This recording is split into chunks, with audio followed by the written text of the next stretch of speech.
you think of this year's Arnold? I thought it was good. I mean, I actually gave it to Cedric. I heard that actually from a few people. Cedric should have won. I mean, but what was different this year is that they haven't done it in a long time. Is they actually they gave points for posing. And of course, Kai is a great poser. Right. I just thought Kai was not at his best. I've seen him better and harder. In comparison to Olympia title, where would you rate Arnold Classic title now? How would you compare the both? I think both of them are pretty much, everyone as a bodybuilder, if you're like this bodybuilder, you want to win Mr. Olympia.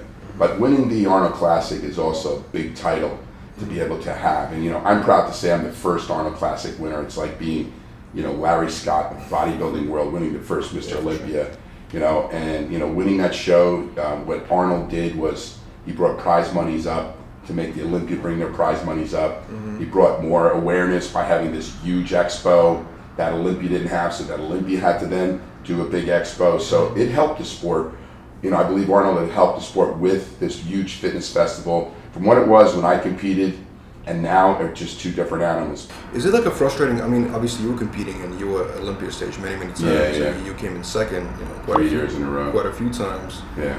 And was it frustrating for you to be there so close and knowing that you give like probably 110% every time, but you can't just... When I competed, just like in business, I put 110% into what I did, and I would compete with the mindset if I didn't win, I was going to die and my whole family would be killed. That's the kind of mind thought I had when that was the thought I had when as a young guy, I was in my 20s. You have to understand, when I competed, I was 21. I was in the Olympia stage at 22. Being, second, third, which is uncalled for today. Yeah. So I did it very, very young and stayed into bodybuilding into my, like 34, right. I'm retired, but so I'm still relatively young, so, right. And I've seen the transition of the sport, absolutely, where guys that I competed with now are like, even older, because I was in my early 20s, most of the guys were either late 20s or 30s. So, but yeah, I was frustrated because at the time, I always thought I should have won, or I should have had at least one Olympia under my belt. I've done more than enough in bodybuilding, between being one of the best bodybuilders. Of course.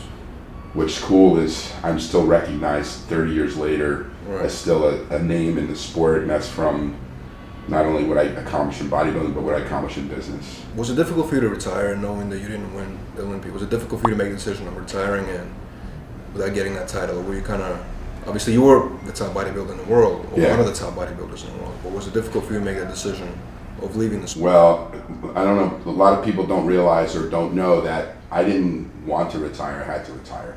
I had an injury, basically herniating a disc in my neck, which caused paralysis into my right side. So I was trying to make a comeback.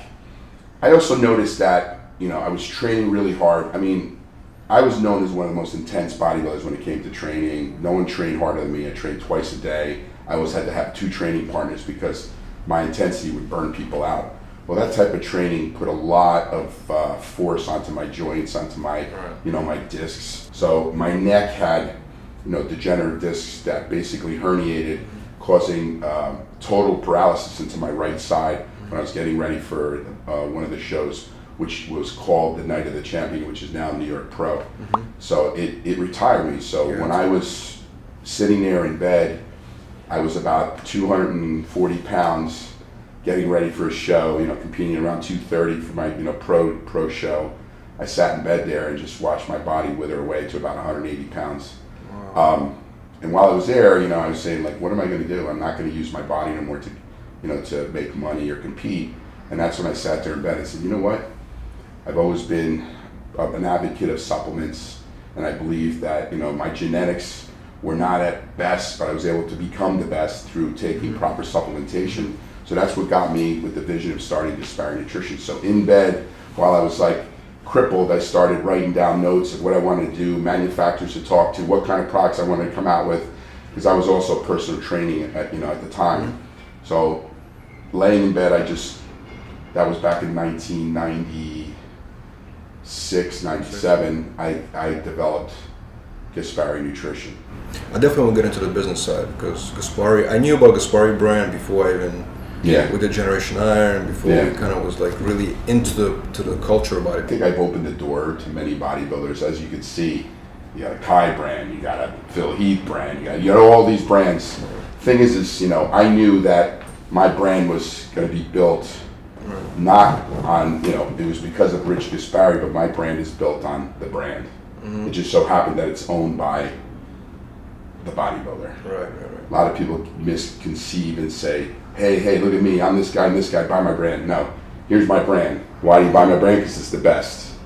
It's got efficacious doses of ingredients. My products work. We're ahead of the curve when it comes to ingredients that are not known by anybody. That's when I went into the sports nutrition realm, it was different. I took it all into that the way I did into bodybuilding. So how do you feel about, obviously, years later, where now it's so oversaturated, right? I mean, everybody's opening supplement companies. It seems like every week is like another supplement company on the market, right? And there's obviously a lot of competition. So how do you? Is it more difficult for you? It becomes a lot more difficult. Gaspari had its difficulties in the industry, price integrity. You know, what's happening is the economy dropped. So what had to happen is prices had to drop on products. Because the economy dropped, a lot of people that knew the supplement industry was this huge market that you can make tons of money, and wow, Rich Gaspari is a millionaire, like from being, you know, selling products. Boom, everybody went into it. You're right, it became a saturated market. But what happened is that these people also started looking at products just based off price, because they want to sell to a customer. So when you base products off price, what happens? Product integrity starts to go down. Product quality starts to go down, because what you're basing your product now is just, we need to sell it at this price point to get it to the market. I still don't believe in that. I believe in quality, you know, and it's affected Gaspari, but I think it's actually changed now, and now the product is reviving and starting to grow again. Now, a couple of years ago, I heard alarming news. I was very surprised by it. I heard that Gaspari Nutrition was either going into bankruptcy or something was happening. It was just shocking, because I was like, wow. I was very upset, actually. I'm like, this is the main staple company, something's happening to it. What actually happened? Well, like anything, you know, we went through some trials and tribulations with the brand. We're still, like I said, a very known brand. And when you talk about bankruptcy, you know, we actually see someone like Donald Trump who's went bankrupt 4 times, you know, with companies. You know, bankruptcy is a business, you know, move a lot of times to, you know, clean up debt, to then start over again. Gaspari went through some hard times, certain things that happened between my personal life, you know, in divorce, to lawsuits, changing of the industry, things like this that caused Gaspari to lose, you know, sales.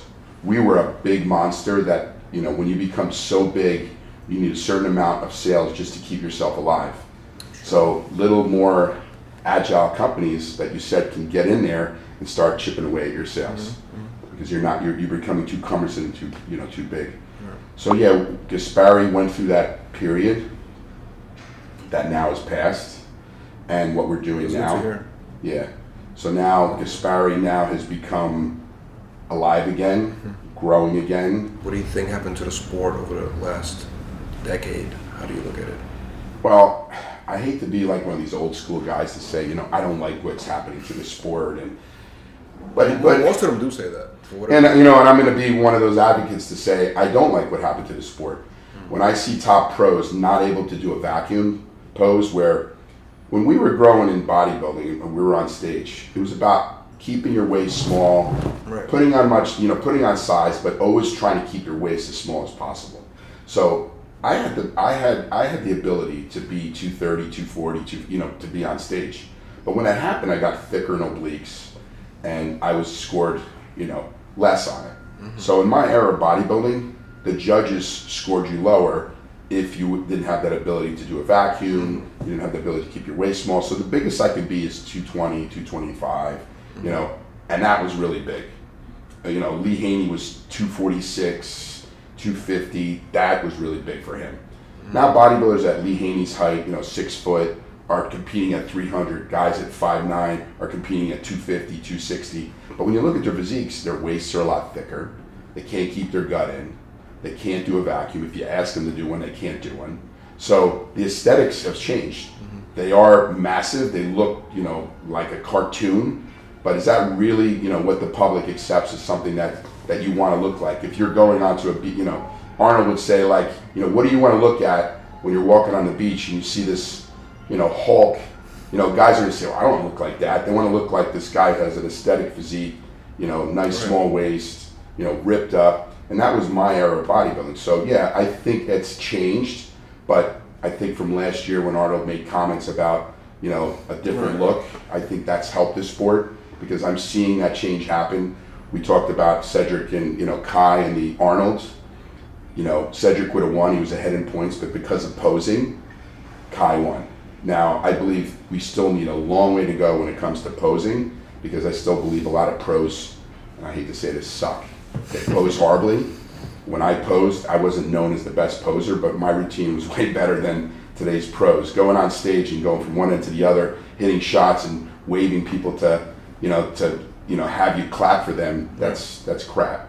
You should be out there, showing your body, showing your poses to the utmost best ability, hiding your weaknesses. And I think bodybuilders don't understand that. And, because I spent hours in the gym posing, where today's bodybuilders, they spent a month out and maybe they spent 20, 30 minutes just hitting some shots. And so that's the difference. So yeah, I'm a little bit more old school and I'm glad to see there's a segmented classic that's coming about, which we'll wait and see what that shows and what kind of bodybuilders. So far you see some really good physique guys that have that ability to, go into the classic bodybuilding. So I think there's going to be two types of bodybuilding that we'll see what the public is really going to want to look like. Tune into Generation Iron Podcast with Kai Green every Wednesday. My goal always was to win the universe titles. That was, first the junior came out and I won that, and then I won the opens and gained my pro card, and then the last goal of competing was to get my pro Mr. Universe because they just introduced that division and it's the best of the best in all the weight categories, and I wanted to take the top title there.